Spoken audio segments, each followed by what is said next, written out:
Y el tema se decide siempre en una sesión que se lleva a cabo en el mes de junio, o sea que la próxima sesión será ya la decisoria para el tema del curso siguiente. Y una vez que tenemos perfilado el tema, se van rellenando los meses con una temática específica al respecto del tema general. Se hace de una manera coordinada, podríamos decir asamblearia, si lo queréis así. Somos las propias aularias las que participamos en la presentación de los temas y los aularios. Y lo que pasa es que chicos tenemos muy pocos, pero bueno. Y de cuando en cuando, pues ya os digo, tenemos la posibilidad de traer a alguien, ¿no? Y dicho esto, pues vamos a empezar ya, porque esto va...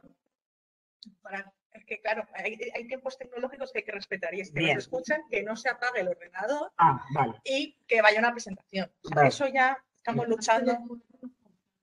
Vale. Mónica nos da una información No empecemos ahora con las técnicas, ¿verdad? Que entonces ya nos da un mal. Claro, tras de esto, pues cuanto Acordaros de la última que tuvimos que no se veía nada. No sé si os acordáis, hubo una en la que no veíamos nada. Y entonces estábamos como en el de este ciclo que ha sido dedicado a las cuestiones feministas y las trampas patriarcales.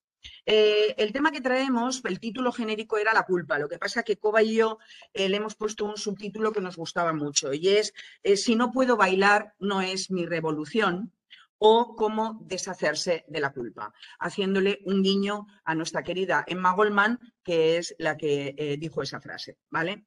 En otro contexto, pero dijo esa frase.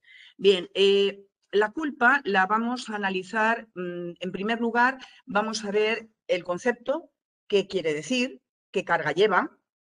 Vamos a ver a continuación cómo se ha ido perfilando a lo largo de la historia, a lo largo del tiempo, cómo se ha ido perfilando, cómo se ha ido construyendo desde diversas dimensiones y cómo la vigencia de la culpa está, aunque nos parezca que no, porque hemos progresado, etcétera, etcétera, pero de qué forma se ha ido transmutando, de qué forma se ha ido reinventando de alguna manera para seguir vigente en nuestro tiempo. Y por último, lo que vamos a ver es una serie de propuestas feministas que vienen dadas por personas a las que hemos leído y también nuestras propias propuestas.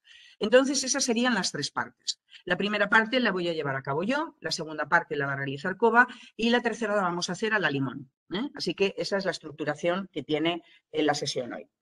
Si empezamos por la definición, más que por la definición voy a empezar por el concepto. Cuando hablamos de la culpa, estamos hablando de un término dicotómico. Estamos hablando de que enfrente está la inocencia. Pero no solamente es un término dicotómico, estamos hablando también de algo que tiene una carga negativa, casi siempre, por no decir siempre, que no indica nada bueno, que te carga de responsabilidad, que lo hace además de una manera inmisericorde, porque no puedes deshacerte de esa culpa, y además es excluyente. Es excluyente porque te coloca en el lado donde están las que están como tú y enfrente tienes a las inocentes, a los inocentes, ¿vale? Bien, ¿de dónde sale este término de la culpa? Nuestro origen, que como cultura es judeocristiana, eso lo sabéis perfectamente, pues de ahí surge. Es decir, ha sido un instrumento perfecto para el judeocristianismo. El judeocristianismo es uno de los pilares fundamentales de nuestra cultura occidental. Eso no quiere decir que la culpa no la sientan en ningún otro sitio, para nada. La culpa se universaliza, se ha universalizado y sigue en cualquier otra cultura. Pero lo vamos a hacer, la vamos a analizar desde la nuestra, haciendo proyección hacia el resto, hacia las otras. Aunque el origen es la religión, está imbricada en la cultura. Está imbricada en todos los aspectos culturales y además es importante no solamente ver que está imbricada en los aspectos culturales, es importante no perder el origen cuál es, porque la finalidad siempre es establecer un proceso de discriminación y de sumisión. Esa es la finalidad que tiene la culpa, como vamos a ver más adelante. Y tenemos iconos muy claros. Tenemos el icono de Eva, que conocéis perfectamente. Previamente estaba Lilí, de la cual no nos han hablado casi nada, porque como salía de la costilla de Adán, ¿verdad? Pues entonces no salía, perdón, de la costilla de Adán, no interesaba demasiado. Pero Lilí se ha representado siempre como la mala. como la perversa. Bien, en la Biblia tenemos más ejemplos. Tenemos el ejemplo de la mujer de Lot, de la cual la pobre nunca supimos su nombre, era la mujer de Lot, pero sí que sabemos que se quedó convertida en estatua de sal. También tenemos en el ámbito de la cultura a Pandora, que ya sabéis que se le ocurrió abrir la caja de los truenos, de los fantasmas, de los monstruos. Pero también tenemos a las parteras y a las herbolarias que en su momento fueron calificadas como brujas. Es decir, ¿y qué tienen todas estas mujeres en común? Pues todas tienen en común el deseo de acceder al conocimiento, el deseo de saber, la curiosidad, el dar interpretaciones alternativas. Fijaros que todo son características que nosotros hoy aplicamos a la ciencia. Y sin embargo, estas mujeres caen en la culpa precisamente por manifestar todas esas características. Claro, luego ya veremos por qué razón, ¿verdad? Bien, la doctora de la Universidad de Costa Rica, Brenda Jiménez, escribe en un artículo de una revista de teología, dice lo siguiente, me ha gustado y por eso he recogido la cita. La culpa debe comprenderse como un instrumento creado para controlar a las personas y construir sujetos atados a normas. Sujetos que no busquen ser autónomos, sino que crezcan bajo la idea de seguir una línea. Sea llamada religiosa, política o social, pero en la que siempre encontramos el discurso de la culpa como un mecanismo que inhibe el accionar o que conlleva a vivir bajo esta noción. Me parece que recoge perfectamente lo que en definitiva quiere ser y pretender.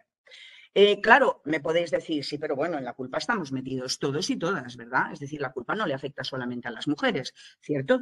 Tendríais razón si pensarais eso. Pero es que resulta que la culpa golpea especialmente a las mujeres y de manera muy particular. Y vamos a ver por qué.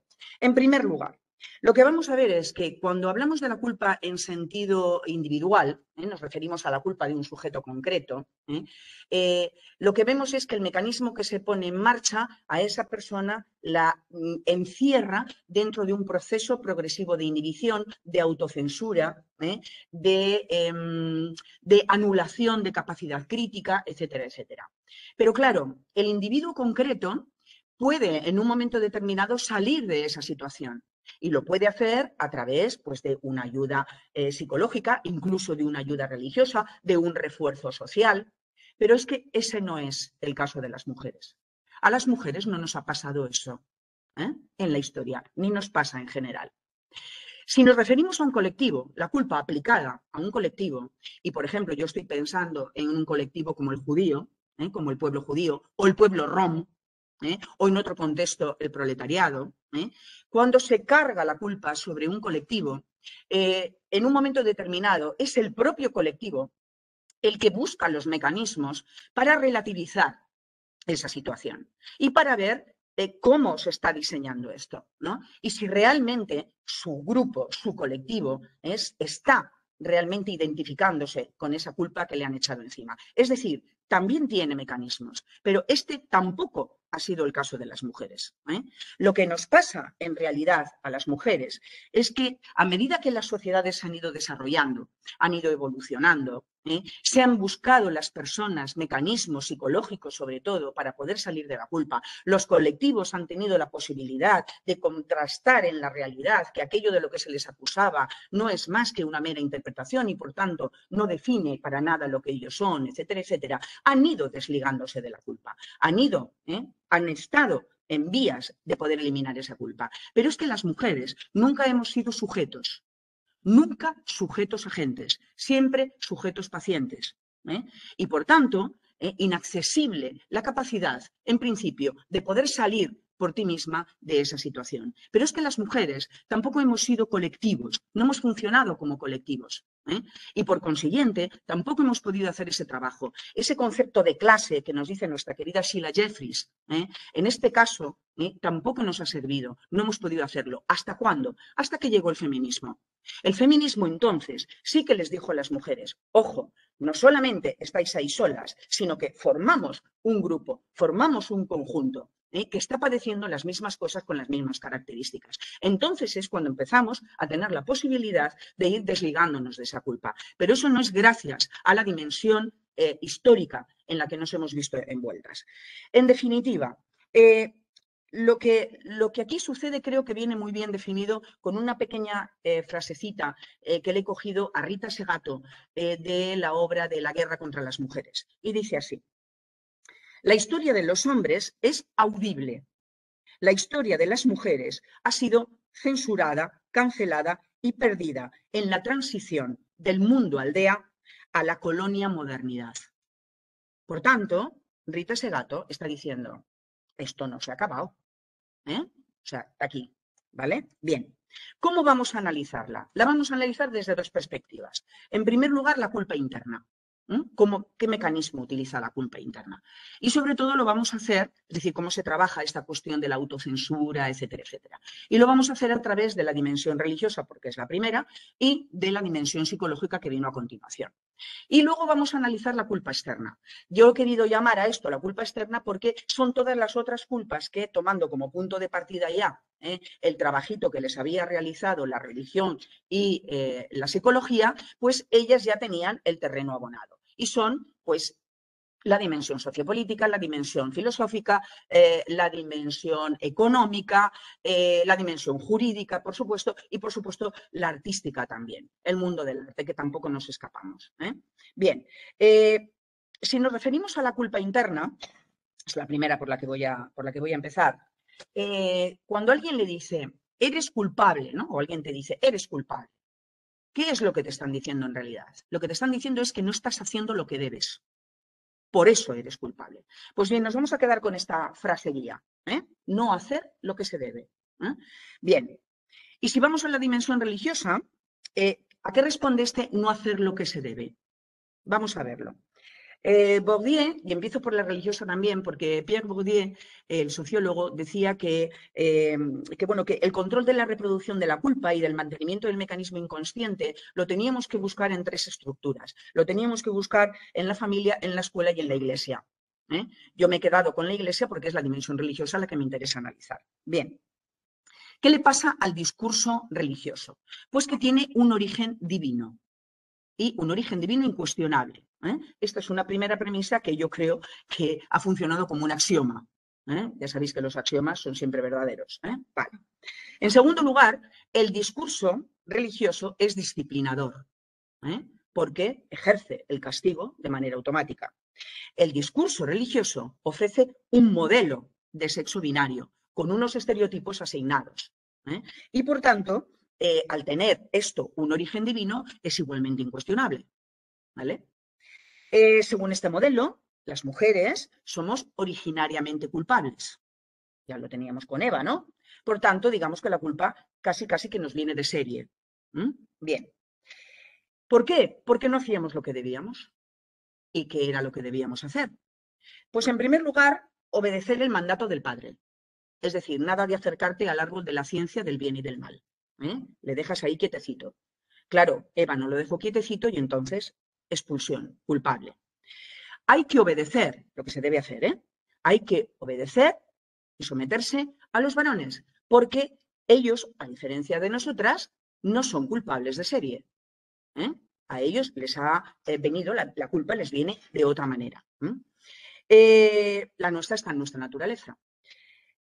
Nuestra condición de hembras, además, nos sitúa en las emociones, los sentimientos, los afectos y digamos que muy poquita racionalidad.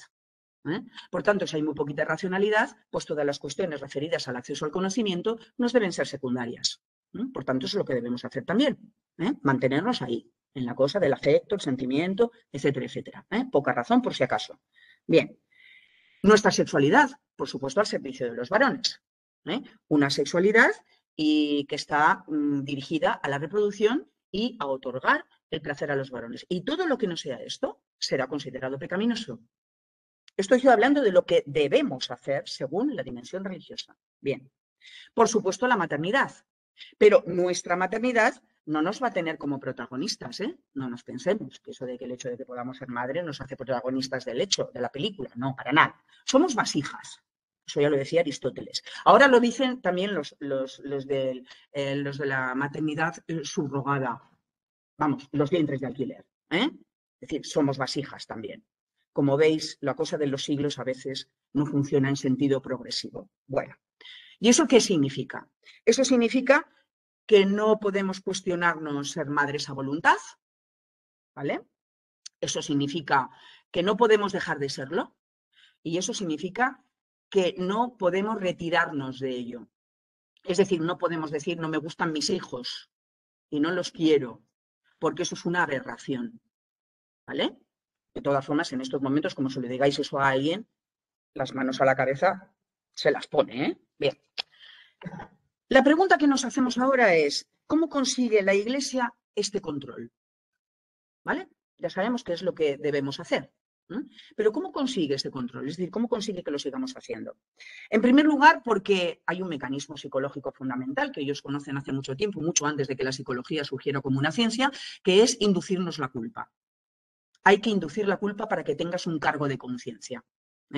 Y aunque el mecanismo bueno, cómo van a lograr esto, lo puso en perspectiva un señor como Foucault, que nunca le interesaron las mujeres, él habla de la confesión como el mecanismo que nos mantiene en la culpa. Nosotras, eso lo hemos cogido y hemos dicho, efectivamente, claro que sí, la confesión, ¿qué nos van a contar a las mujeres de la confesión, verdad? Sobre todo las que tenemos mi edad y más, lo de la confesión lo tenemos muy claro. Era el mecanismo perfecto, de donde salías bien arregladita con la culpa por si acaso se te había ocurrido quitarte algo de encima. Bien, pero es que además el simbolismo lo tenemos en los textos sagrados, lo tenemos en los iconos, en la imaginería, es decir, eso está presente ahí. Ahí está también lo que nosotras debemos ser y cómo se nos debe seguir controlando por ahí. Pero lo tenemos también directamente con la represión, no hay ningún problema, si no, ahí tenemos a las brujas, que las quemaron por cientos, por miles. Bien. Lo tenemos con las leyes. Recordad que durante mucho tiempo las leyes fueron religiosas. Y cuando los estados pasaron a legislar, lo hacían bajo el advenimiento de la Iglesia. Por consiguiente, de alguna manera seguía siendo así. Y por último está la cuestión de la educación, que como bien sabéis, la educación también ha estado en manos de la Iglesia, en manos de las religiones durante mucho tiempo. Bueno, y en la Comunidad Valenciana, en estos momentos, en el 52% de las escuelas. También elementos para dar a pensar. Bien, ¿cuál es la conclusión? La conclusión de todo esto es que se va construyendo la subjetividad femenina de acuerdo a la censura, la prohibición, el estar haciendo algo mal permanentemente, el estar permanentemente equivocada y por tanto, y por consiguiente, el minusvalorar lo que tú puedes ser y representar. Y todo eso, además, es lo que vas a transmitir en herencia a tus hijas porque es la vía que te han dejado para que lo sigas haciendo, como mujer encargada de la educación de los hijos, evidentemente bajo un modelo que no es el tuyo, sino que es el impuesto. Así que a mí todo esto me ha llevado a pensar que Marx, nuestro querido Karl Marx, que Marx, cuando dijo aquello de que la religión era opio para el pueblo, que la frase es de Bruno Bauer, pero bueno, Marx hizo una interpretación muy sesgada, porque para las mujeres la religión ha sido cicuta, no ha sido opio, ha sido cicuta. ¿Qué pasa con la dimensión psicológica? Bueno, pues, claro, la psicología surge como ciencia a finales del siglo XIX, ya lo sabéis, como el resto de las... Claro, como el resto de las ciencias, ¿no? Como el resto de la mayoría de las ciencias, ¿no? Claro, cuando la psicología surge como ciencia hay dos grandes corrientes, pero una de ellas es el conductismo, y el conductismo pues no le interesaban este tipo de cuestiones porque analizaba desde otra perspectiva, ¿no? Más arraigada a las cuestiones científicas, estrictamente más técnicas, etcétera. Pero sí que está el psicoanálisis. Y no voy a extenderme mucho en esta cuestión porque seguramente en la sala hay psicoanalistas inclusive que saben mucho más que yo. Pero sí que es muy interesante ver que la psicología surge sobre todo de la mano del psicoanálisis, sobre todo de la mano de Freud, como padre del psicoanálisis. Bien. ¿Y qué pasa con Freud? Freud tiene muy claro cómo funciona la culpa, porque además es judío, y sabe muy bien qué quiere decir esto de la culpa. Entonces, Freud lo que dice es que la culpa está inmersa en los procesos inconscientes y en la cultura de los pueblos, hasta tal punto que habla de malestar, que lo conocéis porque es la obra de El malestar de la cultura. Bien, claro, ¿qué pasa? Que Freud no analiza a todos los individuos por igual, o mejor dicho, Freud no analiza a las mujeres por igual. Porque las mujeres sabéis muy bien que para Freud, en general, para el psicoanálisis, somos seres imperfectos, somos seres deficientes porque, entre otras cosas, lo que somos biológicamente es malformadas porque tenemos envidia del pene a lo largo de toda nuestra vida. La envidia del pene, que bueno, es una cosa que sabéis perfectamente porque la habéis estudiado en algún momento, lo habéis oído en algún momento. Por supuesto, desde el punto de vista intelectual, cognoscitivo, también somos seres deficientes porque estamos atadas a las emociones.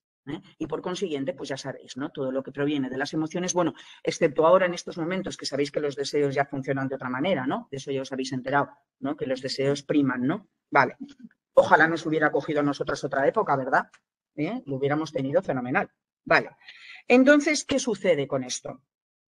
Pues sucede que es un grave problema para las mujeres, porque todo el siglo XX va a ser una reproducción de trabajo psicológico sobre una base primigenia que ha sido esta, y de la cual nos ha costado lo nuestro irnos desquitando gracias a grandes psicólogas que nos lo han puesto más fácil, como por ejemplo Carol Gilligan, ¿no? O bueno, otras muchas, ¿no? Bien. Pero ¿qué significa para la psicología? ¿Qué significa no hacer lo que se debe? Que es nuestra frase, la que habíamos tomado. Bien, pues vamos a ver, en primer lugar, el punto de partida es igual que el de la religión. Son los estereotipos sexistas. Es decir, ellos funcionan de la misma manera. Las mujeres estamos asignadas como hembras de la especie, por haber nacido mujeres, tenemos asignado un estereotipo que es aquel que va a girar alrededor del cuidado de los otros, de vivir para los otros. Por tanto, este es el marco. Esto es lo que debemos hacer. Claro, somos seres deficientes no solo en lo biológico, que ya lo hemos visto, lo de la envidia del pene, ¿no? Sino que también lo somos en lo intelectual. ¿Qué sucede entonces? Como dice Victoria Ferrer, la psicóloga, que lo que tenemos es una socialización diferenciada. Tenemos una socialización diferenciada que camina y va marcando progresivamente a lo largo del tiempo. ¿Qué pasa si las mujeres nos oponemos a esto? ¿Qué pasa si nos rebelamos? Pues entonces pasa lo que decía la psiquiatra María Huertas, que dice cosas muy interesantes, y una de ellas es que entonces entramos en el rol incumplido. Ella lo llama esto el rol incumplido, con lo cual de la culpa no te deshaces de ninguna de las maneras, la tienes ahí colocada como una espada de Damocles, ¿vale? Bien. ¿Y qué es lo que las mujeres deben hacer? Claro, según la psicología, ¿qué es lo que deben hacer? Según la religión ya sabemos lo que debemos hacer. Según la psicología, ¿qué es lo que debemos hacer? Bueno, pues lo primero de todo, reconocer nuestras limitaciones físicas y psíquicas, porque de esa manera nos vamos a quedar más tranquilitas. Vamos a saber dónde están nuestros límites y no nos vamos a molestar en traspasarlos, ¿no? Porque total, ¿para qué? Bien. En segundo lugar, entender que somos unos sujetos de racionalidad condicionada y que, sobre todo, nos tenemos que dedicar a los sentimientos y a los afectos, ¿vale? Tenemos, por supuesto, que desarrollar el incuestionable instinto maternal. Pero no solamente eso, tenemos que cuidar todo lo que está alrededor de la maternidad, algo así como una mística de la maternidad. Eso es también lo que nos compete. Tenemos que ser madres perfectas, full time, ¿vale? Y como, claro, nuestra sexualidad, que ya lo decía Freud, ¿ya le has pasado? No está ahí todavía. Bien, pues como nuestra sexualidad viene marcada por los varones, que son los que nos complementan, pues entonces nuestra sexualidad también la tenemos que vivir de acuerdo a la aportación que los varones nos hacen y, por supuesto, tendrá que ser coital y bueno, y con ellos. Así que ya sabéis que todo lo que se salga más o menos de aquí, culpables. Vale. Y no digamos ya si hablamos de la menopausia. La menopausia es un punto de inflexión. ¿Por qué? Porque resulta que hay muchas de las cosas que son originariamente aquello que te define y para lo que sirves, resulta que en esos momentos ya tampoco funcionan. Allí, pues si os digo la verdad, cuando estaba elaborando esto, en este apartado me vino una cosita a la mente y es todas esas maneras que hay ahora para no decir que somos mujeres, ¿no? Porque no podemos decir que somos mujeres. Entonces, dicen que somos, aparte de agujeros frontales, que eso es muy genérico, porque, bueno, agujeros frontales, pues fíjate cuántas cosas tienen agujeros frontales, ¿no? Pero claro, cuando te dicen que eres una persona gestante, persona menstruante o persona menopáusica. Y entonces yo, de repente digo, dejado de existir porque ya no soy menstruante Ahora ya no soy menopáusica porque la menopausia ya la pasé. Bueno, pues como veis, por aquí va la cosa. De cualquiera de las maneras, el constante vivir para los otros. Esa es la característica, ¿eh? El constante vivir para los otros. Esperanza Bosch decía que tenemos que prestarle atención a la idea de la mujer madre y de la maternidad intensiva, ¿eh? Porque todo lo que sea salirse de esto nos va a volver a cargar con la culpa también. Pero claro, si cogemos a la ciencia, resulta que la ciencia, que ha dicho auténticas barbaridades de nosotras, me voy a quedar solamente con una de ellas, si luego tenemos tiempo y queréis saber, os leo alguna, pero la ciencia ha puesto... Sí, ahora voy con los señores y con los señoros. La ciencia ha puesto una, entre comillas, la inversión útero-cerebro. ¿Y qué es esto que es? Pues esto es que si tú por una de aquellas se te ocurre dedicarte a estudiar, a progresar, a buscar una vida para ti, que te llene, que sea más plena, etcétera, etcétera, pues entonces resulta que tus capacidades reproductivas se pueden ver afectadas muy principalmente. Y a lo mejor hasta ni llegas. En castizo, a eso se le decía, se te pasa el arroz. En castizo. Los que son más finos, como los académicos norteamericanos, según nos recordaba Susan Faludi, nos dicen que lo que se nos va es el reloj biológico. Y eso principalmente se lo decían, dice Esperanza Bosch, que eso se lo decían sobre todo a las académicas, porque se estaban dedicando demasiado al estudio y estaban olvidándose bastante de lo que era la reproducción y sus tareas por naturaleza. Bien, de cualquier forma, lo que está pasando aquí es que, según dice María Huertas, una de las cosas que están focalizando más el sentimiento de culpa que las mujeres tienen desde esta perspectiva van relacionadas con lo sexual, van relacionadas con la sexualidad. Y en concreto, en los estudios que ella hizo a finales del siglo XX, habla del embarazo y del aborto. Y claro, esto lo completa Carmen Ruiz del Puyo cuando te dice, sí, pero es que los chicos jóvenes, y sobre todo las jóvenes, mejor dicho, no más que los jóvenes, las jóvenes, lo que les pasa es que cuando no se acomodan a los deseos sexuales de su pareja se sienten culpables porque no están cumpliendo con aquello que deben hacer, aunque no sea eso lo que a ellas les apetezca ni lo que quieran, ¿no? Bueno, claro, os podéis imaginar que con este panorama, en este contexto, posiciones como las de las lesbianas, por ejemplo, pues son una auténtica transgresión. O lo de darte una autosatisfacción sexual es otra transgresión. Bien, este es el marco. ¿Y el marco cuál es? El marco es, sobre todo y fundamentalmente, que desde fuera nos siguen diciendo qué es o no es una mujer. Y esto seguro que os vuelve a sonar otra vez, ¿no? Con los tiempos presentes. Vale, me encantaría que estuviera la ministra de Igualdad aquí, pero bueno. En la actualidad esto no ha desaparecido. Es decir, de eso se va a ocupar COBA, nos va a alegrar la tarde un rato con las cosas que nos va a contar, pero esto no ha desaparecido, esto sigue estando aquí. Vamos con la culpa externa, que con esto ya voy a cerrar mi parte. Claro, fijaros el panorama.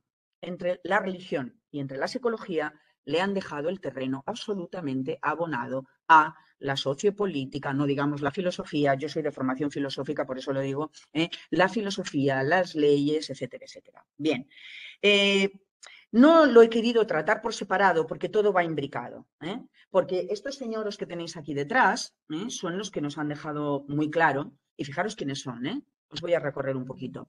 Aquí tenemos a Rousseau, a Kant, a Hegel, que no está, pero también, a Proudhon, el revolucionario, a Proudhon, por supuesto a Nietzsche, a Darwin, a Freud, podríamos seguir. Podríamos seguir hasta Colbert, que es de hace 2 días, pero también, ¿vale? Entonces, vamos a ver cuál es el punto de partida para esta dimensión, digamos, de la culpa externa, ¿no? De cómo se configura la culpa externa. Y el punto de partida es, en primer lugar, la conceptualización que de las mujeres tiene el patriarcado, como nos ha definido, ¿no? Este es el primer punto de partida. En segundo lugar, los estereotipos naturalizados, que ya los tienen ahí bien colocaditos y los están utilizando y les viene muy bien. En esos estereotipos, las mujeres estamos asignadas al papel no solamente de naturaleza, sino de cuidadoras, etcétera, etcétera. Vale. Ese vivir para los otros que Marcela Lagarde llamaba la ideología del altruismo femenino. Bien. Pero claro, también está la minusvalía jurídica. Es decir, ese es el punto de partida también. Pero es que también está la dependencia económica. Pero es que también está el papel de la educación y de la configuración moral. No nos olvidemos de ello, que es muy importante, porque las mujeres éramos unos sujetos no amorales, inmorales completamente. Es que es muy fuerte cuando te pones a analizar la historia. Bien, ¿cómo con este panorama que se ha preparado ya, digamos, la culpa externa, cómo va a hacer el patriarcado para hacer recaer la culpa sobre las mujeres? Vamos a volver otra vez a la frase. No hacer lo que se debe. Vamos a ella. 1. Si no obedeces al pater familias, o en su lugar al hermano, al marido, etcétera, etcétera, puedes ser la responsable de cosas tan gordas como que tu familia pierda el honor o que te veas en la ruina. Estoy pensando, por ejemplo, en los crímenes de honor y estoy pensando en los matrimonios acordados. Y esto no es del pasado. ¿Vale? En segundo lugar, la socialización diferencial lo que ha hecho ha sido naturalizar el amor como mandato para las mujeres. Y fijaros hasta qué punto lo ha hecho, que cuando no cumples con ese mandato te puede pasar como a las mujeres de Japón, que en el momento que se casan deben abandonar sus trabajos, porque nadie les va a decir que se vayan a casa, pero tienen una presión social de tal calibre que abandonan sus trabajos para no seguir aguantando lo que tienen que padecer en sus lugares profesionales. Bien, si reclamas derechos políticos, cívicos, sociales, entonces puedes provocar la hecatombe de un país, como le pasó a la pobre Clara Campoamor cuando se le ocurrió hablar del voto de las mujeres, ¿vale? Pero es que si quieres un desarrollo personal, profesional, etcétera, etcétera, entonces va a venir alguien y te va a decir, le estás quitando el puesto de trabajo a un hombre. Eso lo he oído yo muchas veces en mi juventud y no soy del neolítico. Y lo he oído muchas veces en mi juventud, ¿vale? Claro, ¿qué sucede? Que te vienen procesos como el de la Segunda Guerra Mundial, que cuando se acaba, las mujeres que estaban trabajando las tenían que meter a todas en casa otra vez para que no les quitaran el trabajo a sus varones, ¿no? A sus maridos. Es decir, todo aquello que significa el progreso personal, todo eso pone en riesgo el equilibrio social que se ha establecido. Y, por tanto, la culpa es el mecanismo que se está utilizando para ese control. Si pides una igualdad salarial, laboral, etcétera, etcétera, prepárate, porque incluso a lo mejor tus colegas de sindicato te dicen, oye, que nos vas a jorobar la negociación colectiva. ¿Vale? No digamos nada, en fin, de las mujeres que quieren, bueno, pues tener una posición en la maternidad distinta. No lo voy a tocar porque de eso se va a ocupar Koga. Bien. Lo que sí que es cierto es que la maternidad biológica pasa a ser una maternidad sociológica cuando las mujeres deciden que van a ocupar un puesto de trabajo, que van a trabajar y que van a retrasar su reproducción. Ahí se va a poner en marcha otra vez el sentimiento de culpa. Y no digamos nada si se te ocurre decir que no vas a ser madre. Prepárate. O que no puedes ser madre por las razones que sean. Estoy pensando, por ejemplo, en la emperatriz del Japón, que no sabréis ni quién es, yo ya no me acuerdo de cómo se llamaba. Esa mujer estuvo casi 10 años con una depresión porque no podía tener hijos, no se quedaba embarazada, ¿vale? Bien. Era una profesional, ¿eh? Era una señora que había vivido toda su vida en Nueva York, era una mujer con no sé cuántas carreras, no sé cuántos idiomas, da igual, lo mismo, ¿eh? Bien. Pero no digamos ahora que siendo madre lo que tienes es una hija o un hijo. Prepárate entonces para cargar con la culpa. Y de eso ya se están encargando el feticidio y el infanticidio femenino, que nos culpa por haber tenido hijas y no hijos. Para que ahora te vengan y te digan eso de que puedes transitar a lo que te dé la gana, ¿verdad? Vale. Si no aceptas la mutilación sexual, pues entonces vas a ser culpable de la pérdida de identidad de la cultura en la que has nacido. ¿Vale? Pero es que resulta que si no aceptas el mito del amor romántico, te vas a arriesgar a que tu pareja te deje porque vamos a ver qué pasa aquí. Y no digamos ya si estamos hablando de las leyes. ¿Qué pasa si resulta que tú decides separarte o decides poner una denuncia porque te está machacando? Entonces serás culpable de haber roto la familia, serás culpable de la pérdida económica y, por supuesto, como existe la creencia bien alimentada en estos momentos por algún partido que tenemos en el Parlamento bien representado, lo que está pasando es que, claro, las leyes están tratando muchísimo peor a los varones que a las mujeres. Culpable también de eso. Bueno, y aquí me paro. porque voy a dejar a Coba que siga ahora con la segunda parte, que es qué pasa en la actualidad con la cuestión de la culpa. Lo primero que va a hacer es que nos separe el ordenador, que llevo media hora viendo que Vale. no lo han hecho por ordenador.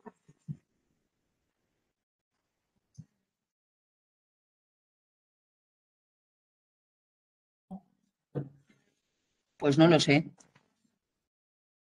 Mari, porfa, un cable.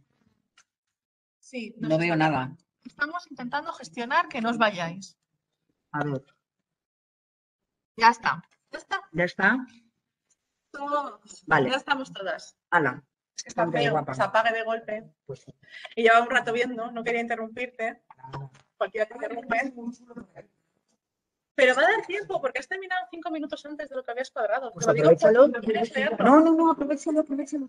Es que Guille es muy metódica, lo sabéis. Y teníamos evidentemente minutos programados que yo voy a aprovechar porque yo soy menos metódica. Hola otra vez, perdonad con el tema informático. Tengo que decirlo cada vez que hago algo contigo y es que me encanta hacerlo contigo. Entonces, además ya son años. Nos recordaréis de anteriores capítulos como el contrato sexual. Y digo lo del contrato sexual porque la culpa está en la raíz de la vigencia del contrato sexual. Una de las cosas que nos hemos encontrado y que hemos hablado era por qué nos estaba siendo tan difícil encontrar materiales sobre la culpa. En comparación con otros temas, hablamos de la violencia, hablamos del miedo, hay muchísimos temas que se tratan del feminismo que cada vez que pones con poner en Google tienes un montón de materiales de compañeras y con la culpa sí que hemos tenido que indagar bastante más. Y es curioso porque luego te das cuenta que la culpa está presente en todos esos demás problemas que sí que hay un montón de contenido. Para hablar de la culpa necesitaríamos posiblemente un curso entero del aula de debate feminista, que por cierto el mes que viene hay que elegir cuál es el tema, invitadas estáis para poder hacerlo. Pero sí, o sea, la culpa es un temón, ¿vale? ¿Qué vamos a hacer? ¿Qué voy a hacer yo en mi parte? Lo que se pueda con ella. Es decir, vamos a hacer un pequeño análisis un poquito, viniendo de las herederas de la culpa, que es lo que nos ha explicado Guille, hablar de la culpa como violencia. Eso es importante porque la culpa es violencia y es violencia contra las mujeres, ¿no? Guille nos hablaba de que nacemos pecadoras, ¿no? En el relato nacemos pecadoras, ¿no? Entonces, claro, por lo tanto, nuestra existencia en sí es una infracción. Claro, esto no es muy, ¿no? Cosa que, claro, una vez que ya estás aquí, claro, ¿no? Si en mi propia existencia radica la culpa, ¿qué alternativas tengo? Dejar de existir. Básicamente, al menos ser lo menos molestas y, por lo tanto, dejar de existir como sujeto autónomo. Esto es un poco la alternativa que nos da. La culpa, la vergüenza y el miedo son hermanas. Y yo creo que son casi trillizas porque a veces nos cuesta mucho identificar cuál es la que nos está frenando, ¿no? Muchas veces vemos que la vergüenza va muy de la culpa y a veces el miedo también va muy ligada a la culpa. La culpa tiene algo que es muy, muy característico y es que una vez que se instaura en nosotras, y lo hace desde casi que nacemos, no necesita de la interacción de los demás, no necesita de esa respuesta inmediata del fuera. Nos vale con nosotras mismas, ¿no?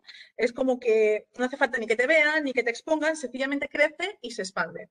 Por eso es normal que a veces digamos eso de que alguien me salve de esa mujer que me atormenta, que soy yo misma, ¿no? Esa es la clave de la culpa. Nosotros hablábamos que como instrumento no tiene rival. Es un instrumento de control brutal. La culpa es el patriarcado con una de sus armas más eficaces. Por eso hablamos y creemos que era una de las hipótesis que queríamos defender a toda fuerza, que es que la culpa es violencia contra las mujeres. ¿Por qué contra las mujeres? Pues porque, como comentaba Guille, responde a los estereotipos, ¿no? A esos deberes que responden básicamente a agradar, servir y satisfacer las necesidades de los otros, específicamente de los otros, porque esto es así. De ahí radica nuestra culpa, cuando no cumplimos con nuestros deberes. Claro, esa raíz tiene una premisa muy perversa. Voy a pasar. Y es la siguiente. Aquí Liliana Mizhari dice, en el universo de la culpa nada es original ni verdadero. Todo es estereotipo. Yo he puesto la foto de la mujer por si alguna vez no las cruzamos, darle las gracias por esta frase. ¿Por qué?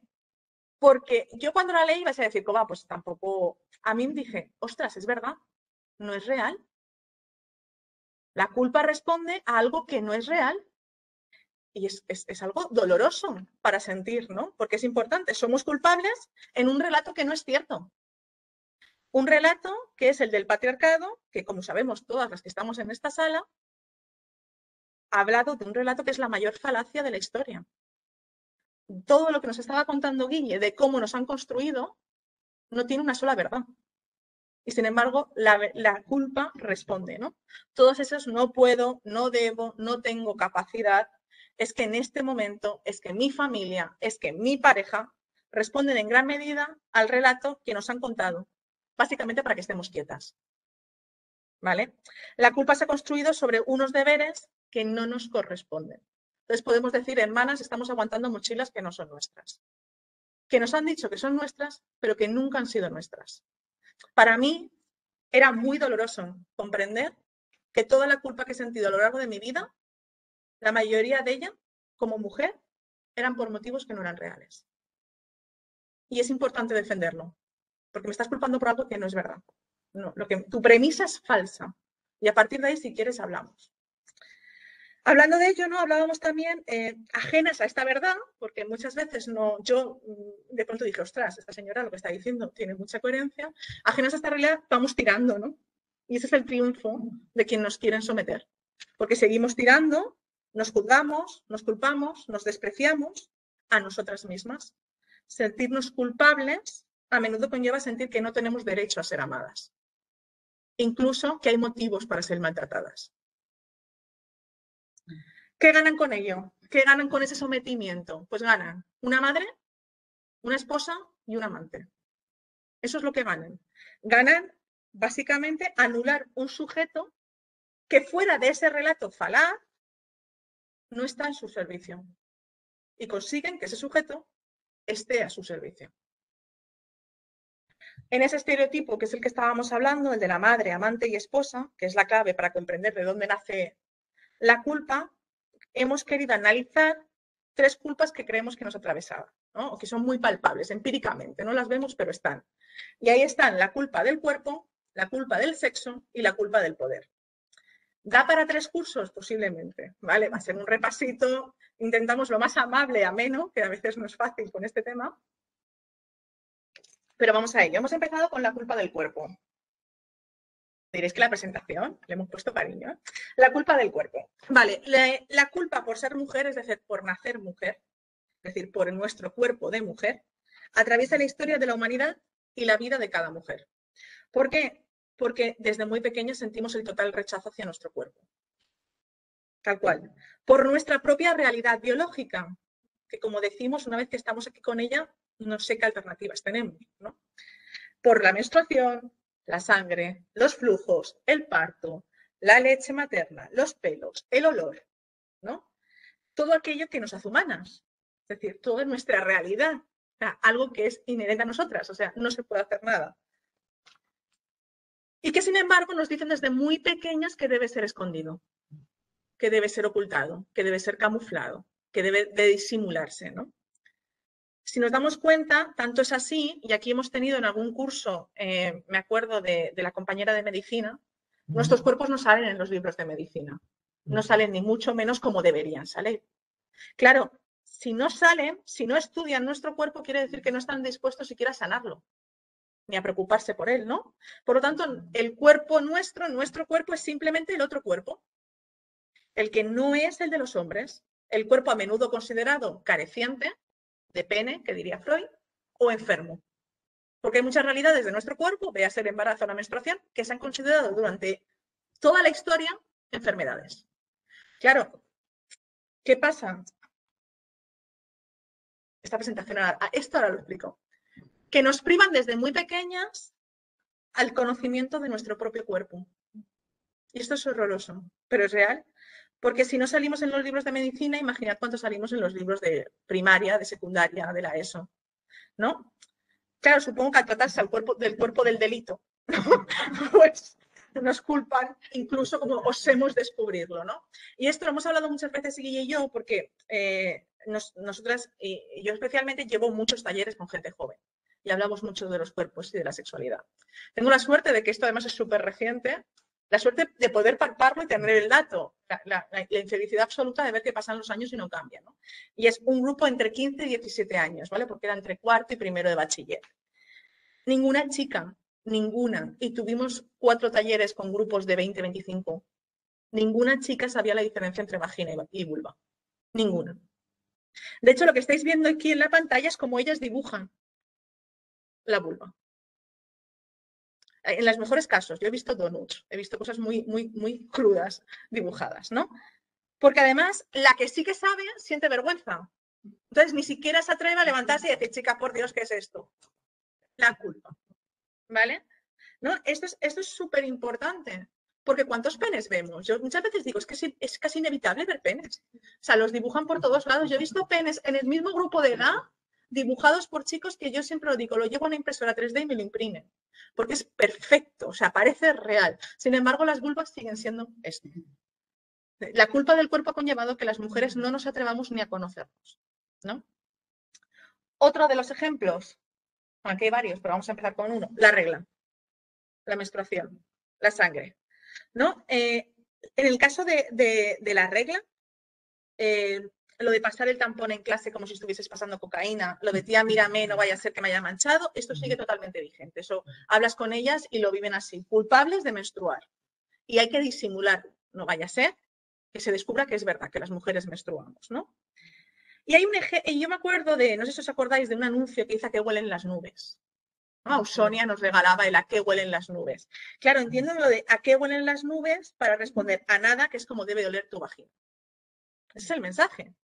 Claro, ¿a qué huelen las nubes? A nada. ¿Y tú por qué hueles? ¿No? El tema es la culpa, la vergüenza acerca de algo que es inevitable para nosotras, como es la menstruación. ¿No? Y aquí vemos además esa sangre azul tibia, que nada tiene que ver con nuestra regla, que ahora por fin está empezando a cambiar, pero cuántas azulito tibia, que eso parecía agua de piscina más que otra cosa, hemos visto en los anuncios, volando por las nubes. Además, como no sé, los anuncios sabíamos que mujeres no lo hacían, ¿no? Esperamos, por favor, que no lo hicieran mujeres, porque, en fin. Claro, bueno, a eso me refiero, ¿no? Ese castigo divino, ¿no? Porque esto viene del castigo divino, sigue presente en nuestra vida como una penitencia. Y como una penitencia lo vivimos porque además, como hemos hablado antes, como no se estudian nuestros cuerpos, la mayoría de las veces se normaliza el dolor, que no tiene por qué, se invisibilizan enfermedades que existen y en el mejor de los casos nos chutan hormonas desde los 14 años. Y para adelante. Las mismas hormonas que no quieren chutarles a ellos, por cierto. ¿No? Claro, ¿y cuándo se nos retira la menstruación? Que es lo que decía Guille, ¿no? Decía, ahora ya somos culpables por no menstruar. Hemos pasado toda la vida culpables por menstruante, luego ya es que no menstruamos y somos culpables, ¿no? Claro, de nuevo además vivido como una patología. De nuevo, no como una nueva etapa, no como algo que vayan a explicarte las necesidades, los procesos, la sexualidad, después de... No. Y claro, y esto lo hablaba yo antes con Guille, ¿no? Parece que a medida que nos hacemos mayores, parece que ya nada pueda disculpar nuestra existencia. Claro, si tú ya no menstruas, no cumples un rol esencial, que es el de reproducirte. Parece que ya no tenemos disculpa alguna de estar vivas, ¿no? Es como, bueno, esta señora ya... Claro, y ahí entra la batalla al tiempo. Ahí entra el tiempo, la edad, porque es una de las culpas del cuerpo. Pues nuestra realidad biológica que tiene lo de crecer, vivir y morir, pues que no funciona. Mirad, esta crema es real, antiedad. ¿Qué significa antiedad? O sea, dámosle una vuelta al concepto. Claro, porque dices, copeno, o sea, es bruta, antiedad no es muerte, antiedad es que no se note la edad. Ya, pero es que es antiedad. O sea, quiero decir, ¿cuántas mujeres conocemos que se avergüenzan de la edad que tienen? Que se avergüenzan de mostrar el DNI, que se sienten culpables de no ser jóvenes. Es decir, ¿las mujeres somos culpables de haber seguido viviendo más allá de los 20 años? Claro, es que la alternativa a envejecer es morir. Y sin embargo nos hacen culpables de ello, ¿no? Dice ganar, es que esta era, gana la batalla al tiempo. Y entonces salía pues un montón de mujeres famosas que estaban ganando ellas las batallas al tiempo. Claro, encima, aparte de que te dicen que tienes una fecha de caducidad, claro, está claro, encima te ponen en una batalla que es irreal, vamos a perderla. Da igual lo que hagas, da igual los dineros que te gastes en ello. Ostras, me estás haciendo sentir culpable otra vez en ese relato falaz de que yo tengo que ser, encima, frente a mi propia realidad biológica. Es que si todo va bien me voy a hacer mayor. Si la alternativa es muy jodida, ¿no? Y dentro de esa edad, mira, ahí, esta es una anécdota que además Ángel se acordará que está aquí, íbamos en el coche, yo estaba tranquila, salíamos del Carrefour, o sea, estaba pues, tranquila con mis cosas, y de pronto escucho, a partir de los 35 años, es más difícil hacerte madre, o sea, quedarte embarazada. No seas irresponsable, básicamente, intenta hacerte un estudio, te congelamos. Y yo me acuerdo que empecé como a respirar, de ostras, que llego tarde, ¿a dónde? ¿Pero qué pasa? ¿Qué está sucediendo? ¿No? Tienes fecha de caducidad. O sea, maja, yo entendí te estás entreteniendo, no te entretengas, tienes fecha de caducidad. Yo me acuerdo que fue un momento de que llego tarde, me están diciendo que llego tarde. Esa idea sigue totalmente vigente en nuestro cuerpo. Y esa es una de las culpas del cuerpo de la que hablamos. Y es una culpa, nos culpan por nuestra condición de mortales. Así, tal cual, ¿no? Pues de crecer y morir. Y otro de los ejemplos de la culpa del cuerpo que hemos querido poner, lo veis aquí, es el tema del vello. Porque además está muy relacionado con la edad. Primero, el vello que no existe, porque si no sé si habéis visto alguna vez un anuncio de depilación de mujeres con vello, no hay. ¿Qué se depilan? No lo sabemos. Esto que dices, chicas, yo voy así, no me depilo, tiro para adelante con la vida. Pues ellas se depilan. Y este anuncio decía, no te pierdas ningún plan. Porque ¿cómo vas a salir tú así? Pedazo, claro, no te pierdas ningún plan. Claro, no vayamos a osar salir como somos, ¿no? Sin disimular que somos seres humanos, ¿no?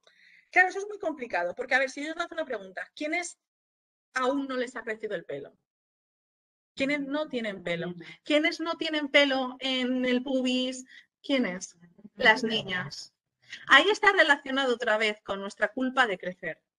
Y esto además, la idea de depilarte para que sigamos teniendo cuerpo de niñas, lo vemos luego en el porno.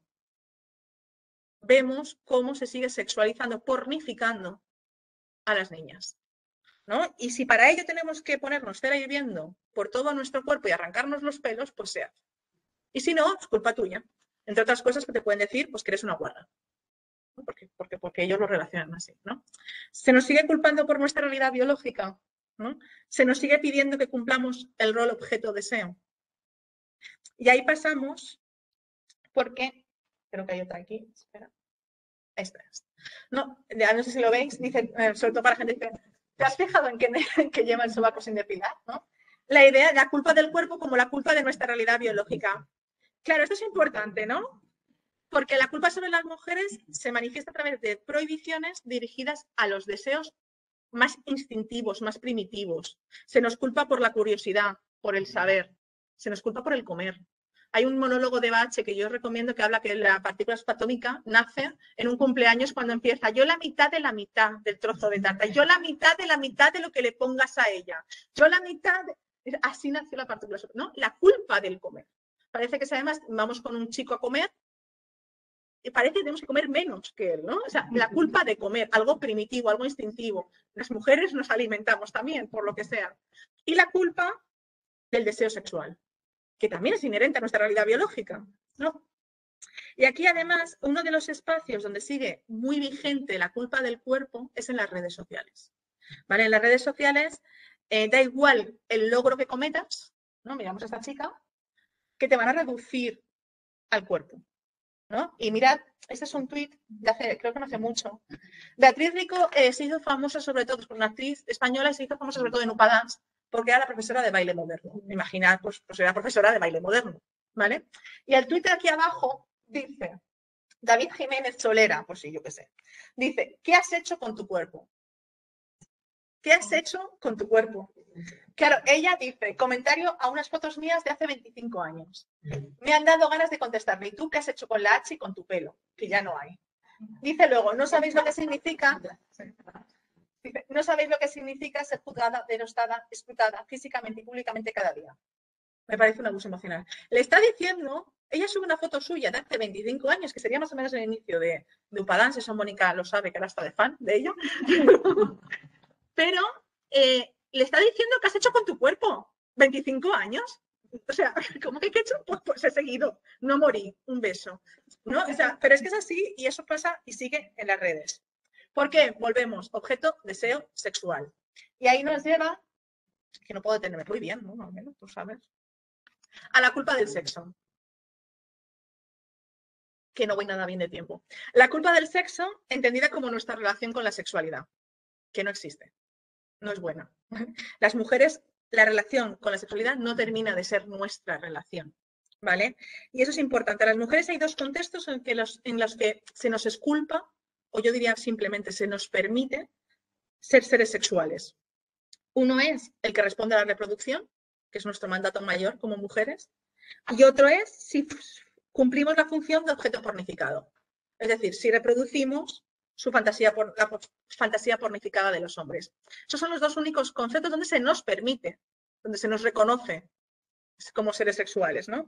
Y para ello vamos a hablar de dos contextos, la cultura de la culpabilización de las mujeres y la culpa interna sobre nuestro propio deseo sexual.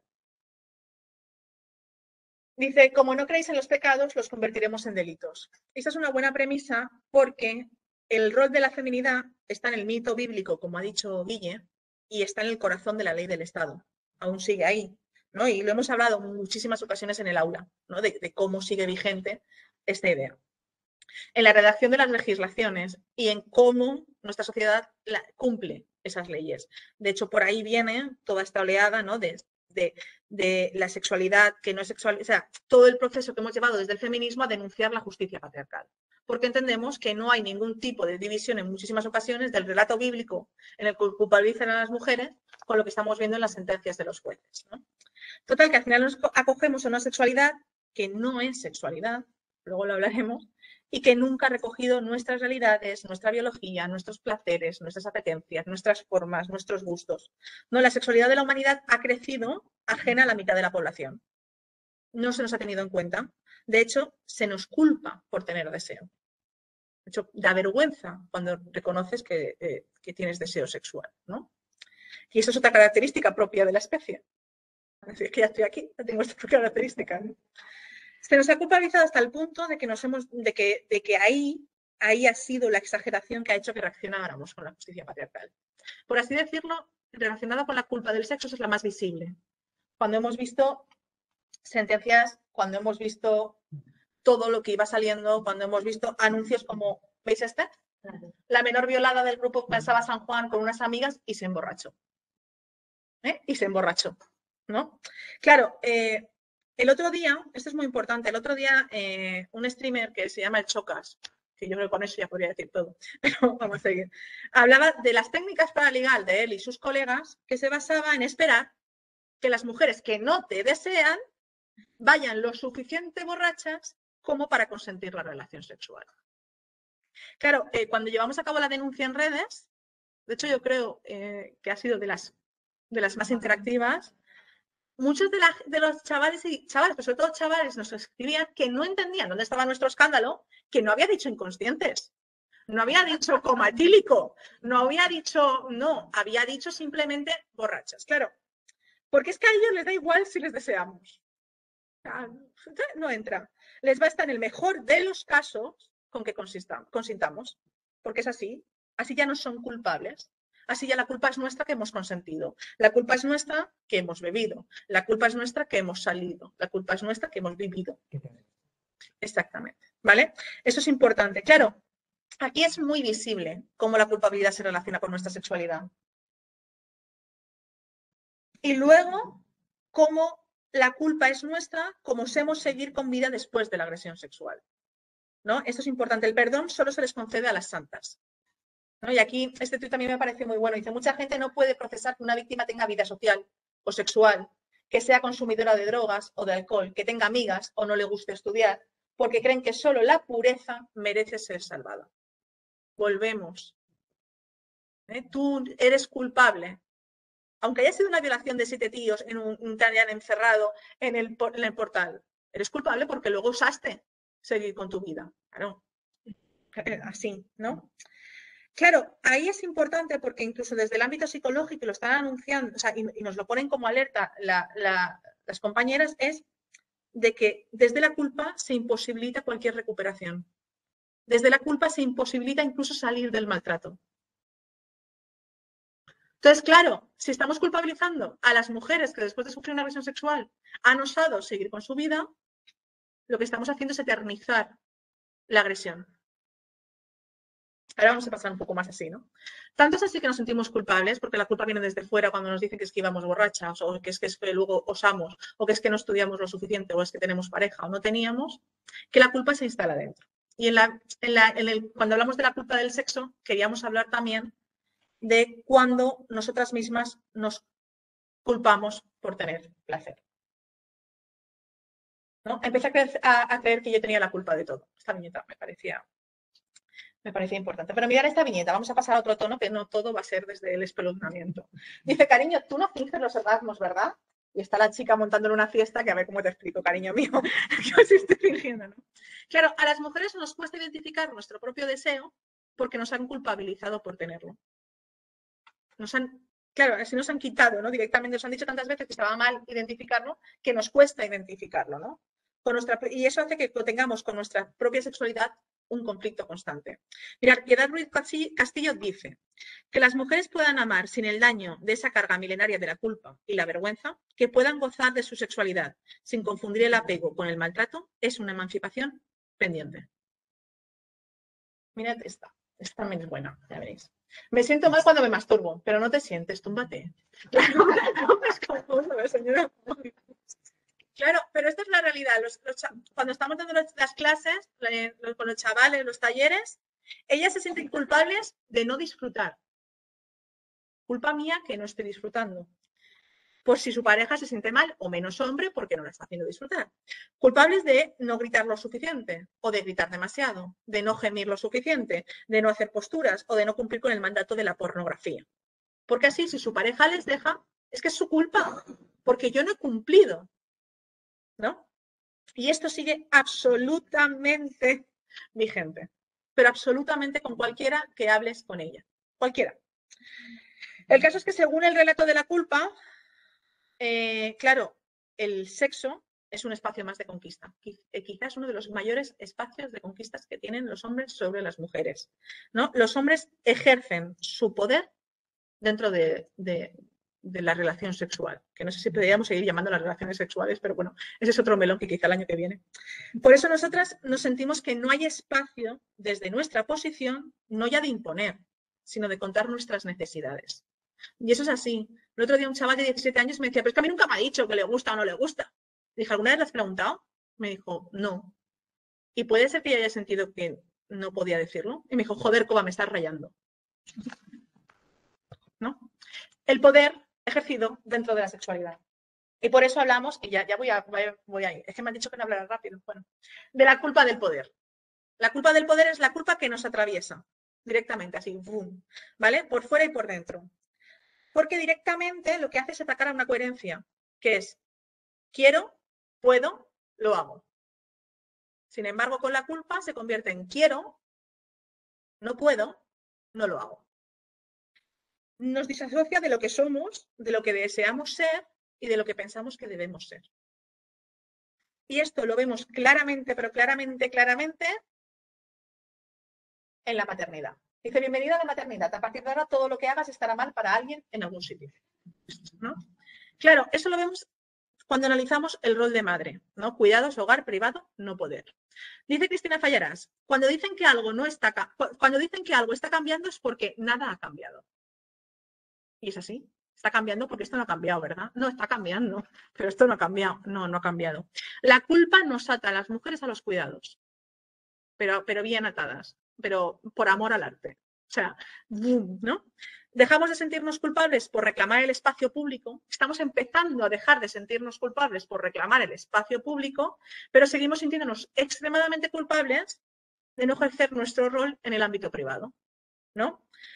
Generaciones y generaciones, además, de mujeres que han salido fuera sin dejar de estar dentro. Lo que ha conllevado, además, que en ese malabar y en ese desgaste inhumano que llevan las mujeres durante décadas, creemos en otra culpa, que es la de cómo podemos hacerlo todo, tendemos a creer que debemos hacerlo todo. Ahí llegan estas mochilas, ¿no? La maternidad o cómo no dejar nunca de sentirse culpable. luchar por realizarnos como personas nos ha llevado a un nivel de autoexigencia súper peligroso. Y además, muchas de las superfrases que conocemos de autoayuda se basan en tú puedes. Y si en cualquier red social te enseñan 18 maneras de llegar a tiempo. Hay una en TikTok que no deja de enseñar cómo meter la comidita a su hija en distintas formas y colores para el colegio, que yo cada vez que la veo, bueno, no, ese es el tema, ¿vale? ¿Cómo no? Claro, si yo tengo un nivel de autoexigencia, si no me da tiempo, al final, ¿qué tiempo me como? El que era para mí. ¿Vale? Esther Vivas dice, una maternidad feminista es una maternidad desobediente, insumisa, que rompe con los arquetipos que nos han impuesto a lo largo de la historia, que rompe con la maternidad patriarcal que ha encerrado a las madres en el hogar y que ha infravalorado el trabajo de los cuidados. Los cuidados nos atan a la reproducción y nos imposibilitan la producción o la autonomía económica, ¿no? Ayer, Día de la Madre, más día del trabajo, decían, uy, qué mal que haya caído, digo, pues es lo mismo. O sea, no sé si lo habéis enterado, pero que más de lo mismo. Ayer, Día de la Madre, muchos los llenarían de mensajes de las pantallas de las redes sociales, más que una madre hablando de una esclava. Tú que lo diste todo, tú que me quisiste, tú que siempre lo has hecho posible, tú que con mirarme sabías, wow, ¿no? Claro, mujeres que básicamente han sacrificado todo por la crianza, poniendo en jaque cualquier emancipación o proyecto propio, ¿no? La culpa, y aquí es muy importante el tema de los cuidados, porque la culpa de reclamar el poder es demoledora. Y no solamente afecta individualmente. Esto nos ha pasado a todas las compañeras cuando salimos a la calle. Este dice, tengo ganas de que llegue el 8M para echarle la culpa de todo. ¿No? ¿Nos hemos sentido las feministas culpables de todo? Sí. ¿Lo intentan? Sí. Y de los cuidados también, porque mirad, dice Echenique, un gran hombre, mejor persona. A mí Irene Montero me representa porque tiene claro que la brújula es siempre proteger y dar derechos a los más oprimidos. Dices, bueno, vale. Y dice, en este caso las personas están, eso me da igual, dice, y que eso es feminismo, porque el feminismo es cuidar. Claro, así de fácil, así de sencillo. Hombre, como que no te has comido la cabeza. Si es el rol de siempre, claro que es fácil. ¿No? Claro, es que, hola, están atando nuestra lucha de nuevo a los cuidados, ¿no? Nos reclaman al feminismo entero que cumplamos con el rol y que si no, seremos culpables de las desgracias de todos los problemas sociales. Todos, ¿no? Y ahí tenemos que tener cuidado, y voy ahí, ¿no? Porque claro, mientras que no podemos reivindicar los cuidados reivindicando el rol de cuidadora, porque ese rol es el que debemos destruir sin culpa para alcanzar la igualdad. Mientras sigamos intentando empoderar a los cuidados con el rol de cuidadora, nos va a pasar como con la sexualidad, cuando nos han empoderado con el rol que ellos querían. Y eso es súper importante, porque el propio feminismo nos hace sentir culpables, porque, chicas, y lo vuestro sí, que está muy bien la revolución, pero bueno, venís aquí a cuidarnos. Pues no, para nada. No era el plan. Bueno, ya termino, perdona, Guilla. ¿Qué hay que hacer? Devolver la culpa a los culpables, que son ellos. Eso lo sabíamos, ¿no? ¿Sabéis lo de por mi culpa, por mi culpa, por mi gran culpa? Pues ellos se lo han aprendido por fin, con la segunda persona femenina. Por tu culpa, por tu culpa, por tu gran culpa. Ahí sí que nos han metido, ¿no? Porque ni siquiera se sienten apelados. O sea, esto con ellos no saben de qué le estamos hablando, ¿no? La culpa responde a un relato, como hemos dicho, y ese mismo relato que a nosotras nos culpabiliza, a ellos sistemáticamente los exculpa. Es maravilloso, ¿no? ¿Cómo van a abandonar el relato, no? ¿Cómo soltar ese privilegio que les eterniza en un Peter Pan? Claro, la culpa es cruda, la culpa es juece, la culpa se te queda dentro rumiando y ellos gastan muchísima energía en rechazarla. No la quieren. Cuando me dijo el chaval este, joder, Coba, me estás rayando. A ver si me estás diciendo yo ahora que tengo culpa de algo, pues de muchas cosas, ¿no? Esto cuando dicen, no hay que culpar a los hombres, hay que culpar a la sociedad. A ver, como si ellos fuesen al final la víctima de la historia. No, mira, hay que culparlos. O al menos empecemos por responsabilizarlos, ¿no? Ahí está lo que hablábamos, ¿no? Porque claro, ellos al final deciden mantener el relato y se acogen al mismo, ya no solamente para intentar no responsabilizarse como adulto de los cuidados, de las emociones, de sus propias emociones, de situaciones que le apelan directamente, sino porque incluso ellos se acogen al relato para seguir violando sistemáticamente nuestro derecho a una vida libre de violencia machista. Nosotras somos culpables de un relato que es falaz, es una falacia, ellos son culpables de violar derechos humanos. Entonces tenemos que devolverles la culpa. Sí, esto es tuya, ¿no? Debemos aprender, por lo tanto, a distinguir qué es responsabilidad nuestra y qué no lo es. Que eso es quizá la mayor tarea que tenemos nosotras con nosotras mismas. Porque seguimos manteniendo el relato, sobre todo en nuestros hogares, ¿no? Las mujeres estamos, por tanto, y ya termino, obligadas a transgredir en lo privado como hemos transgredido en lo público. Porque en el camino de la igualdad es imprescindible que soltemos la culpa. Y ahora vamos a pasar, claro, después de este chorro. Oye, pues ni tan mal. Oye, ¿has visto? Me has hecho sentir culpable. No, sí, va, sigue, sigue. Bueno,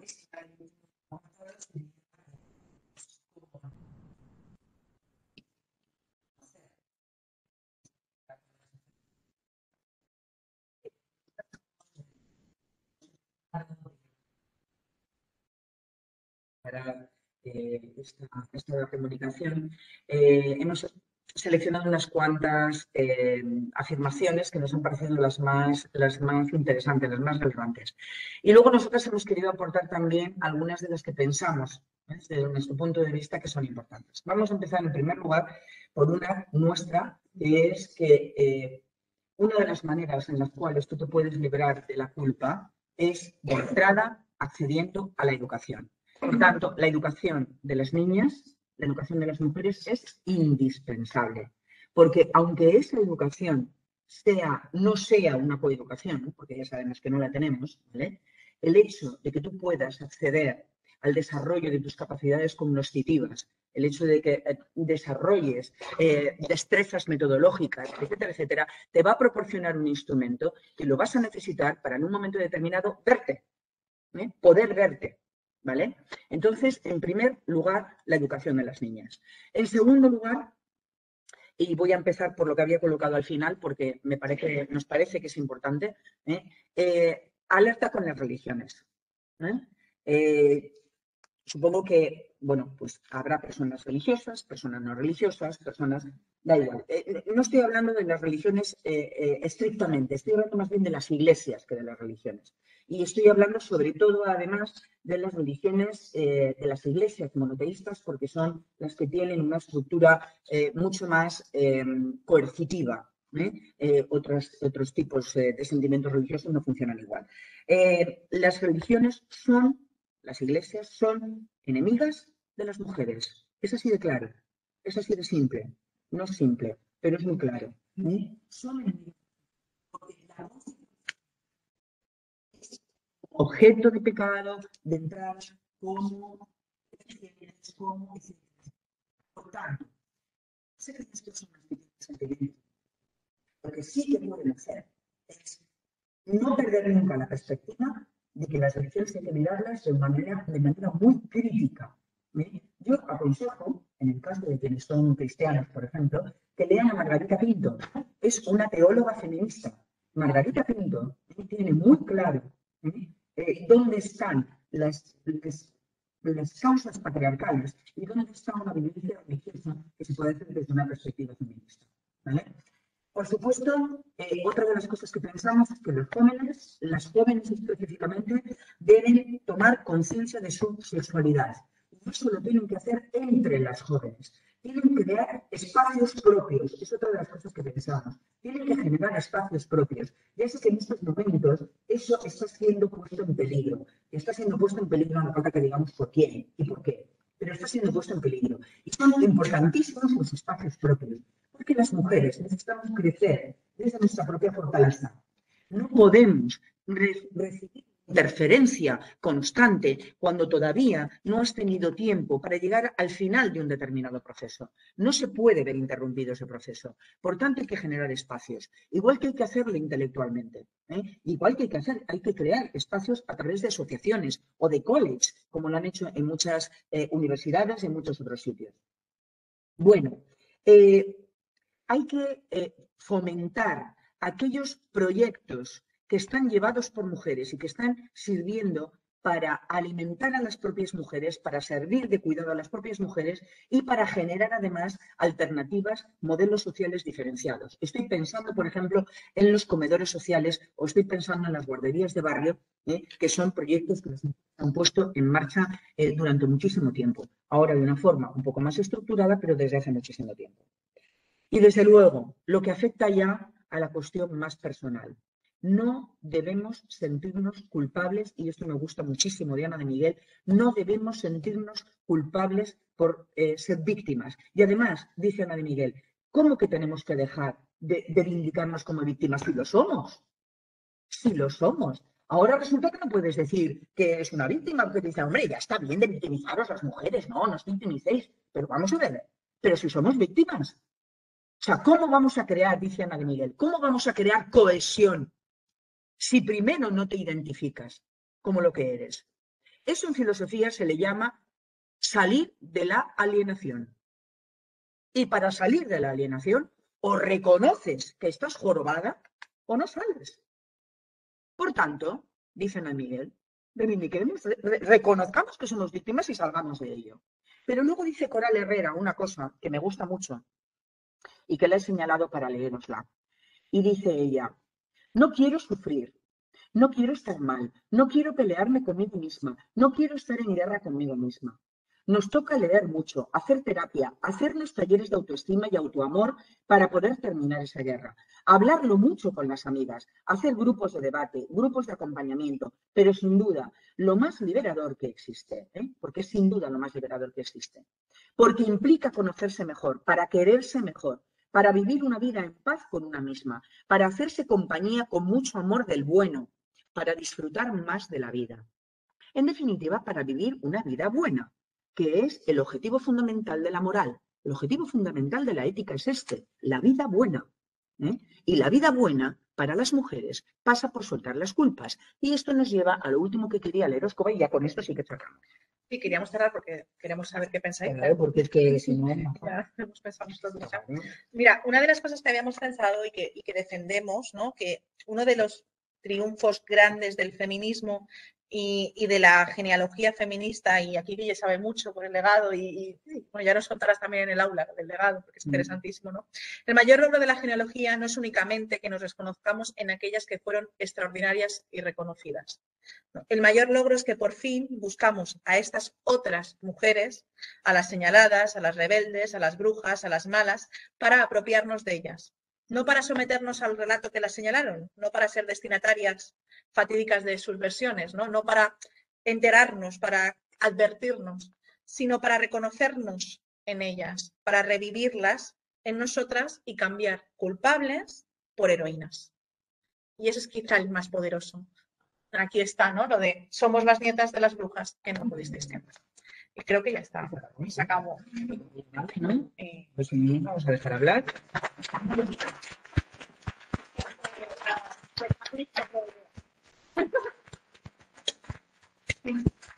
Es que teníamos una chirigota de Cádiz que está muy bien, pero creo que... Teníamos dos chirigotas de Cádiz, pero vamos a relajarnos. No. Hay más días, o sea, que está muy bien leer, pero esas señoras escucharlas también. Bueno,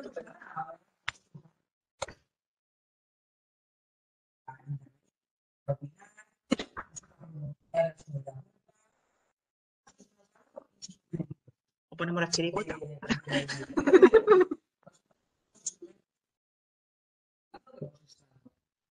Brillando y bueno, para intentar hacer un discurso que fuera lo más claro posible, ¿no? Bueno, y ahora pues nada, pues colaborar y participar con vuestras opiniones. Venga, Elena. En primer lugar, hablar de la Sí. Será la Santa Trinidad. Normalmente por eso. Y luego quería un matiz, que es lo que hay que hacer. Creo que es lo que hay que hacer. Que hay que introducir Lo que se debe. lo que no se debe hacer. No solo es que hay que hacer lo que hay que hacer, sino que no hay que hacer lo que no hay que hacer. Claro, El no pero- hay, el no hay tiene una importancia extraordinaria, porque ha sido también una fórmula de paralización, digamos, de las iniciativas de las mujeres. Eso, y lo sigue siendo, ¿no? Es que todo está convertido y puesto al día. Y por último, una cosa que está empezando a hablarse de ella es qué pasa con la sumisión química, la sumisión sexual a través de la voluntad cabeza. No es algo parecido. Ahí he conocido dos personas a las que nunca se les va la culpa. Nunca, porque no recuerdan lo que ha pasado y piensan que eso pues siempre jamás va a ser su culpa. Entonces, bueno, eso es una cosa muy tremenda porque además como de hacerlo extender, es barato, rápido y demás, pues creo que es un elemento nuevo, porque, bueno, siempre se ha conseguido a través de mucho rollo y al final las mujeres tragan. Que es lo que te decía el chaval este, no sé qué. A miles de personas en streaming, sí. O sea, tragan encima, como si tragan es que tragaban ya ellas. Pero el tema de la sumisión química en este momento también hay que ponerlo cuando se tengamos la conciencia de cómo ir. Bueno, pues, No, te comento simplemente lo que decías del no. No, claro, evidentemente, yo estoy de acuerdo contigo. Lo que pasa que lo que yo he intentado expresar con esa frase es lo que se debe hacer para todos ellos. Es decir, para el modelo culpabilizador, tanto desde la religión como desde la psicología, como desde la filosofía, ¿qué es lo que debemos hacer? Evidentemente, cuando las mujeres nos salimos de esos parámetros, que es cuando estamos haciendo lo que no debemos hacer, entonces es cuando la culpa carga sobre ti y si tienes instrumentos para poder salir de ella, vale, pero si no, ahí te quedas y la reproduces, claro, claro. Mari, yo quería. ¿Cómo tiráis del hilo? ¿Cómo enlazáis la trilogía? La Santa Trinidad. Ha sido porque han quedado. Y luego habéis visto cosas que es que todo, yo creo que ha habido un montón de argumentación, un montón de autores. Y luego que habéis dicho una cosa muy interesante. O sea, hace poco dieron un premio a un amigo, ¿no? Y ella lo primero que dijo era que le hizo un discurso al padre, que era que llegaba a la empresa. Eso que aún en serio siga pasando, somos autoexigentes, nunca no gana bien, no llego a ninguna parte, si estás trabajando, quitando y sacando máximo. Y luego lo que has dicho de el tema de los niños, de poder cómo están fallando, es qué pasa con o sea, que tampoco son víctimas de la sociedad y nunca no tienen consciencia de ello. ¿Cómo se hace esto para que, no sé, emanciparse la mujer y que ellos, que tienen el sexo como derecho, sexualmente, que le pasa a las chicas jóvenes, el hombre no se sienta menos, porque su construcción del sexo también es totalmente patriarcal? ¿Cómo se hace eso? A ver, yo me permito este tono aquí. Claro. Yo en las charlas no me permito este tono. Entre otras cosas porque hay que salvarlas. O sea, entre otras cosas porque confío. Confío en los hombres buenos. Quiero decir, confío. Yo siempre he pensado que el feminismo tiene la mayor confianza en los hombres. De verdad, porque si no, no estaríamos aquí. Porque pensamos que hay que cambiar. Claro.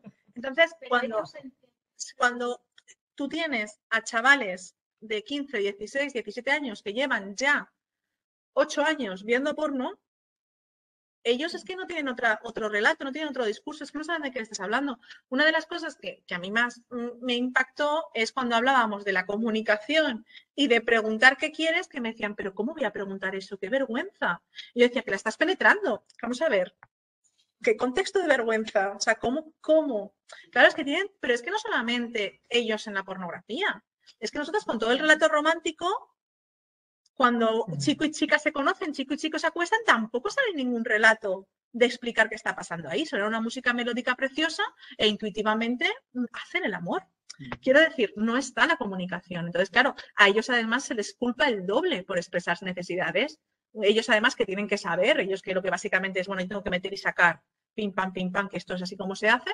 Cuando tú les dices, hola, mira, esto es el clítoris, y de hecho es la esencia para que una mujer, les estás atacando directamente a todo lo que han pensado. Entonces, claro, ¿cómo se hace?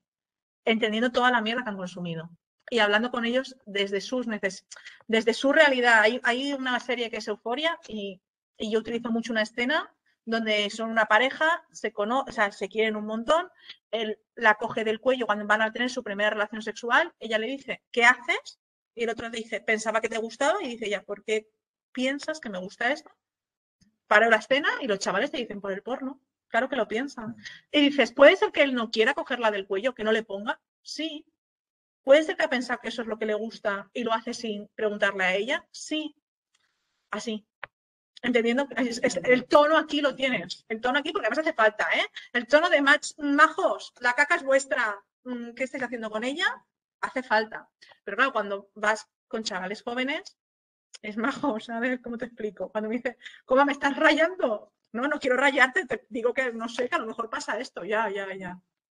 No le digo, chaval, claro. Yo creo que hay que entender la mierda de sociedad en la que estamos construyendo y el tema de la pornografía.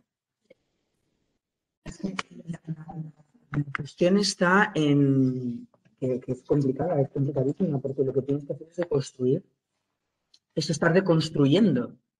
Tienes que deconstruir todo aquello en que no solamente los jóvenes, sino incluso sus núcleos familiares están dando, y están dando por sentado y por afirmado. Entonces, que ya no son solamente los chavales en clase o en el aula, es que después van a sus casas, es que después van con el grupo de iguales, es que después son los medios. Entonces, desde luego, el camino es la deconstrucción de todo eso. Pero claro, por supuesto, en el camino a mí me parece que es fundamental exigir a cada quien sus responsabilidades. Y, por ejemplo, los medios de comunicación tienen una muy fuerte, las redes sociales la tienen inmensamente en estos momentos. Y lo que hay que exigir desde un punto de vista legal o lo que sea es que se produzcan filtros. O sea, haya filtros, porque no puede ser que las cosas vayan en vena como están yendo, van en vena. Entonces, claro, si no deconstruimos, el relato dominante está claro cuál es. ¿Has pedido la mano? Está Lidia. Vale, Lidia, ¿tú quieres? ¿No? Vale, porque son -10 y me gustaría que Susana un día no nos echara. Ya. Entonces, llegará ya también pronto a casa. Entonces, siempre 2 o 3, ¿vale? Y tenemos que cerrar. Lidia.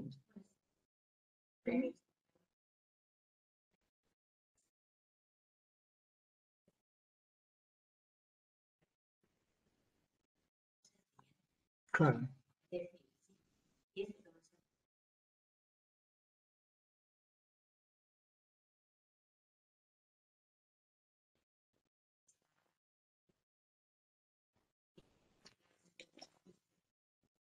Totalmente. Perfecto. Mm.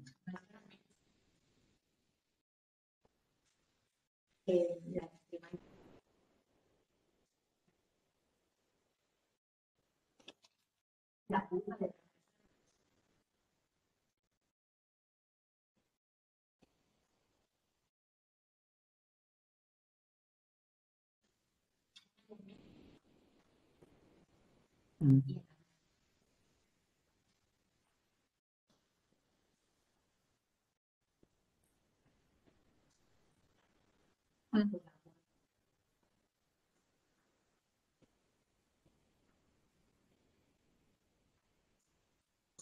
Mm. Sí.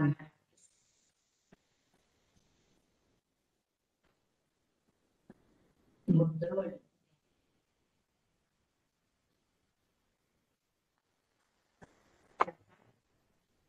Es perfecta. No, estoy de acuerdo, es un instrumento potentísimo cuando yo que golpea con dureza. Es que la culpa golpea sin remisión. Es decir, de aquí de remisión nada. Es decir, eres culpable y vas a pagar con una pena, la que sea, X, la que te quiera poner.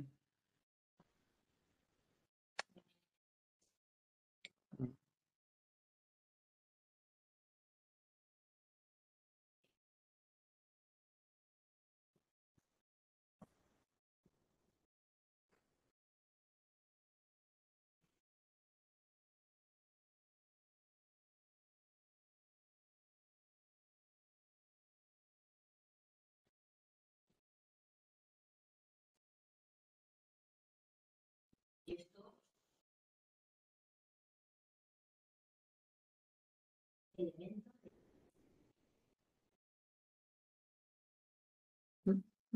Y es súper potente. De hecho, por eso lo decíamos al principio, sobre el miedo, sobre la violencia física, la psicológica, pero como culpa, creo que hay que seguir dándole, ¿no? Decía, que arda el miedo, no, que arda la culpa.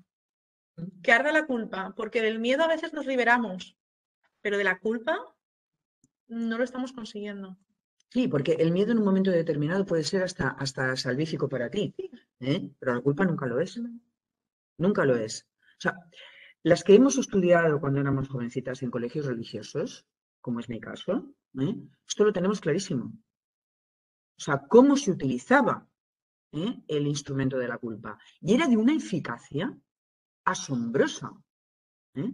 Claro, cuando ya sales de ese marco y te mueves en otros y empiezas a ver cómo se traslada el esquema a otros entornos, que puede ser el político, que puede ser el económico, que puede ser el social, que puede ser el afectivo sexual, entonces dices, ¡guau! O sea, qué bien lo han orquestado. ¿Querías?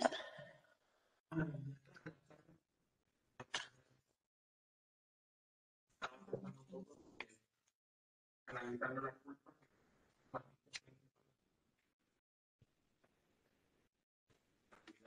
y que por naturaleza de la sociedad las mujeres ocupar responsabilidad tanto de las emociones como responsabilidades, lo que hace que la culpa Claro. Directamente. Claro. De hecho, la clave...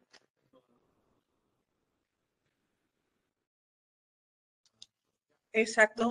Y de la misma línea, hacia los hombres la irresponsabilidad acerca de todo lo que pasa. Claro, es que ni me he enterado. Pues no. Totalmente. O sea, es que funciona lo que has dicho, ¿no? Es que está intrínseco y funciona a la vez y dices, no puede ser, sí, sí puede ser, no se ha enterado. Es realmente una frase odiosa. Tienes la culpa. Es una frase odiosa. O sea, fijaros las veces que os las han dicho. Que responsabilizarse es una cosa. No hace falta.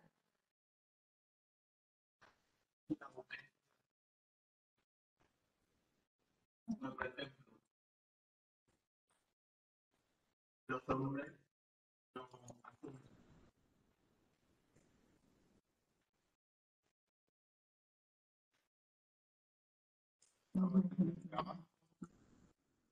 Así que Claro, pero además, como lo que hemos hablado tú y yo muchas veces, de la energía que gastan los hombres en no sentirse culpables. Cuando a veces hemos hablado de decir, es que no entiendo por qué está mintiendo. Pues porque no quiere ser culpable. Y ante eso va a poner todo porque además no soy culpable, no tengo que responsabilizarme de esta movida.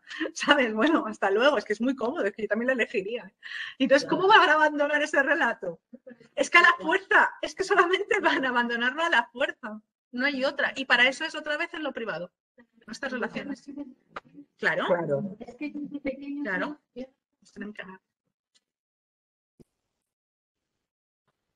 Pero es que desde pequeña les decimos a ella